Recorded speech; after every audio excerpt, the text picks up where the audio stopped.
Começou. 2, 3 aí? Bom, gente, eu vou falar um pouquinho acerca da reprodução, né, das rãs touro. Eu gostaria de começar fazendo uma revisãozinha do sistema reprodutor. Já peço desculpas por essa imagem terrível, mas é porque foi muito mais difícil do que eu pensava encontrar informação sobre esse sistema reprodutor mais detalhado assim da anatomia, né? Mas enfim, o sistema reprodutor deles é relativamente simples, eles não vão ter presença ali de pênis nem de vagina, né? Afinal eles só têm cloaca, porque a reprodução deles é de fecundação externa.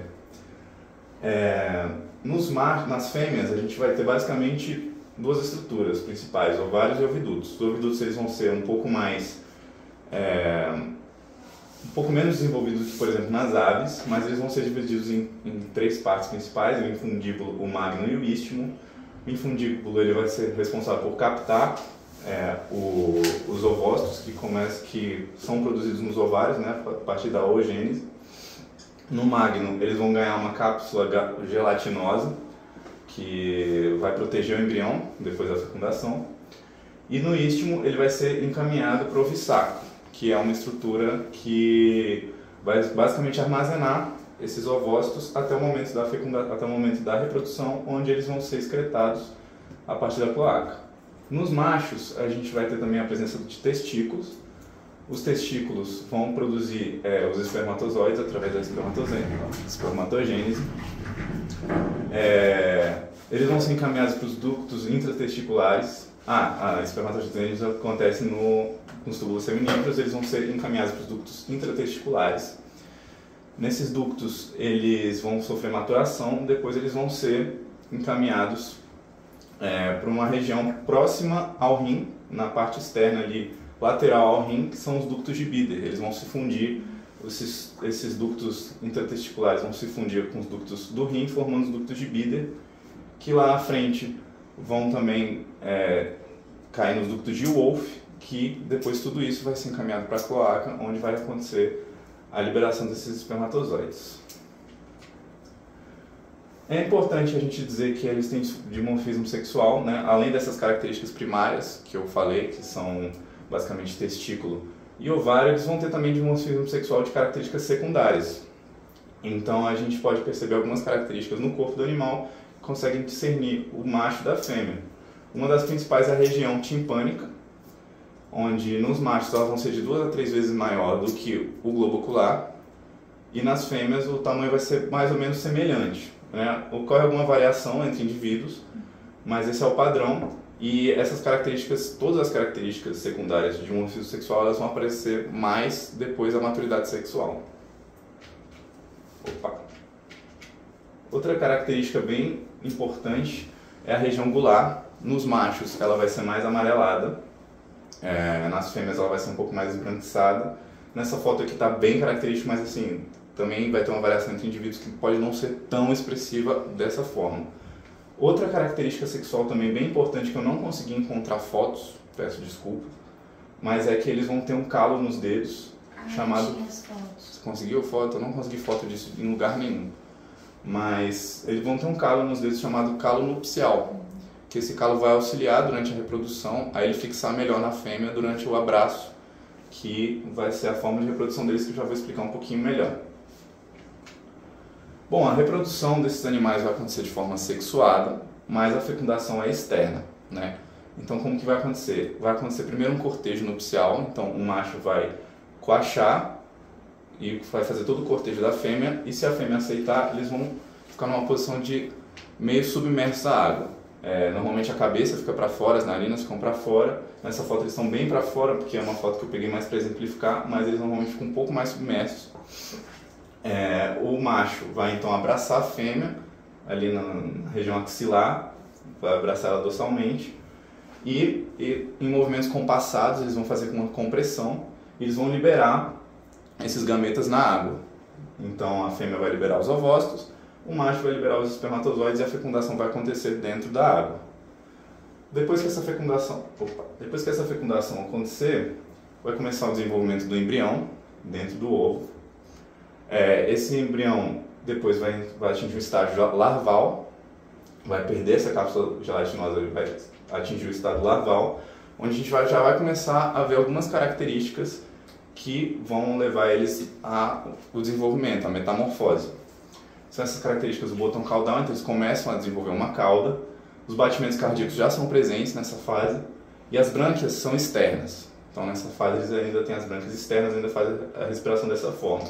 Posteriormente, à medida que eles vão se desenvolvendo, essas brânquias vão se tornar internas e vai acontecer uma abertura chamada sifão lateral e eles vão ter uma respiração nessa fase de girino, que essa é a característica que faz a passagem da larva para o girino. Eles vão ter uma respiração mais parecida com a respiração dos peixes. Então a água vai entrar pela boca, vai passar pelas brânquias, vai sair pelo sifão lateral e eles vão fazer a troca gasosa dessa forma. A fase de girino, ela dura em média de 70 dias.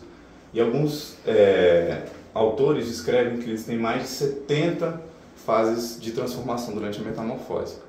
Aqui eu achei uma forma mais reduzida, mais resumida, né, de explicar isso, que alguns autores colocam de G1 a G5, que vai ser a fase de metamorfose, onde essas mudanças vão acontecendo e eles vão se desenvolvendo cada vez mais. Uma coisa interessante também é que, como eu falei, elas duram mais ou menos 70 dias essa fase, mas vai ter variação de acordo com a temperatura da água. Então, em temperaturas mais elevadas, eles tendem a desenvolver mais rápido, em temperaturas mais frias, mais lento, né? Bom, então, em cada fase vai acontecer mudanças importantes. Na fase G1 vai ocorrer o desenvolvimento do pulmão, então ele vai conseguir ir para a superfície e respirar. Mas é importante dizer que, além dessa respiração, eles já vão começar a desenvolver a respiração cutânea, né, durante todo esse processo de metamorfose. Os membros já começam a se desenvolver na fase G2, eles vão começar a ser observados como apêndices, né? Os membros posteriores, os membros caudais, os membros posteriores eles começam a aparecer primeiro, depois vão ser os membros anteriores.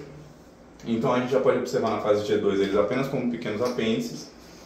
Na fase G3 eles vão se esterolizar e a gente vai ter o que a gente chama de pré-metamorfose nessa fase. Na fase G4, os membros posteriores já estão praticamente formados. Você já consegue observar mesmo a olho nu, bem parecido com as pernas mesmo, de como vai ser esse animal. As pernas anteriores na fase G4 ainda estão internas, mas você já começa a observar algumas alterações ali na pele, delas meio que querendo sair. E na fase G5 é o que a gente vai chamar de clímax da metamorfose. Então vai ser quando eles vão formar a maior parte dos sistemas dele, que já vai começar a ser mais parecido com o adulto, então o TGI, os membros, eles vão começar a mudar a alimentação, que eu não vou falar muito aqui, porque a Isa vai abordar melhor no seminário dela, mas enfim, aqui eles vão começar a formar os sistemas da forma como vai ser mais parecida na fase adulta, né? Então as patas anteriores também vão exteriorizar, a cauda vai ser absorvida e nessa fase, como eles ainda estão desenvolvendo a alimentação, essa cauda também vai servir como energia durante essa passagem do G5 para o ímago, né? Esqueci de dizer, essa fase é chamada de fase aquática, toda essa fase de girino, larva, é chamada de fase aquática. Depois eles vão para a fase terrestre, onde ele vai ter o desenvolvimento até se tornar adulto. Basicamente ele vai sair da água como um ímago, que é basicamente um adulto praticamente já formado, já com as estruturas com sistemas muito parecidos com o adulto, né? Então respiração cutânea com auxílio da respiração através da região gular. Ele vai ter a alimentação já vai mais parecida com o adulto, né? Mas eles ainda são imaturos sexualmente. A maturidade sexual das naturas, elas vão ocorrer aí em torno dos 12 meses, mas eu vi que isso é bem, assim, os estudos eles não têm um padrão definido de idade, eles padronizam muito mais por peso, porque os estudos normalmente são de ranários. Então eles variam ali entre 250 gramas, mas não tem a idade mesmo. O que eu achei mais próximo foi dos 12 meses de idade. Eu vi outros estudos também, no slide eu acabei não... antes de eu chegar nessa parte. Outra coisa também é a temperatura, né? Mesma coisa da idade, eu vi muita variação entre os estudos, então alguns dizem que é na faixa dos 25 a 30, outros dizem que é dos 20 a 27 a temperatura ideal. Então eu coloquei de 20 a 30 graus nessa faixa, é a temperatura ideal para a reprodução. E eles reproduzem também nas fases mais quentes do ano, então Normalmente vai ser entre a primavera e o verão, vai ser a fase de eletividade deles, para ocorrer essa reprodução. E aí eu vi alguns outros estudos que eu acabei não colocando no slide, mas que eu achei interessante. Um deles dizia sobre fazer todo esse estudo de sazonalidade da reprodução. Eles viram que a sazonalidade da reprodução, na verdade, ocorre muito mais nos machos do que nas fêmeas. Então, os machos têm muito mais essa característica de necessitar das temperaturas mais quentes para produzir os espermatozoides do que a fêmea para ovular. Outro estudo que eu vi também que é bem interessante é que é possível fazer inseminação artificial nesses animais, né? Você pode usar hormônios ali GnRH e LNRH para poder estimular a ovulação, e parece um processo bem simples, né? Eu não quis colocar o passo a passo aqui porque eu não sei se é tão interessante para a gente como veterinários, mas enfim, né? Se alguém tiver interesse eu posso passar o estudo depois, mas é basicamente você faz uma estimulação hormonal com esses hormônios.